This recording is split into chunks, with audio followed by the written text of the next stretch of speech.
حقيقة بين العلماء في قوله تعالى: يا أيها الذين آمنوا أطيعوا الله وأطيعوا الرسول وأولي الأمر منكم. قالوا أولي الأمر هم العلماء والأمراء.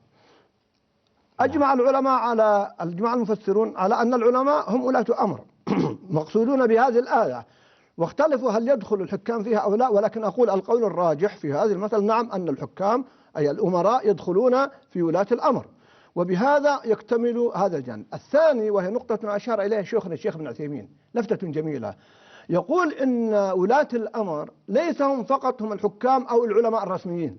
هذا كلام الشيخ محمد بن عثيمين، وتعرفون مكانته ومنزلته وعضوية كبيرة. قال: كل من أعطاه الله مكانه وولاية فهو من ولاة الأمر.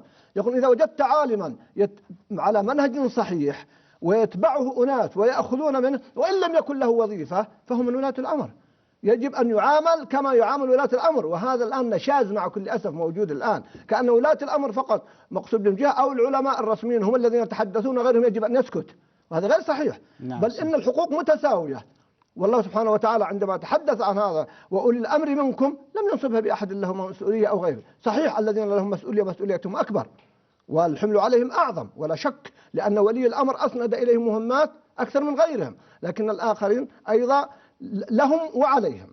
عليهم أن يقوموا بالواجب، لا يقولون نكتفي بما يقوم به العلماء الآخرون، ولهم أيضا احترامهم كولاة أمر كما قال شيخنا الشيخ محمد بن عثيمين، وهو فهم عميق صحيح من هذا الفقيه الإمام رحمه الله.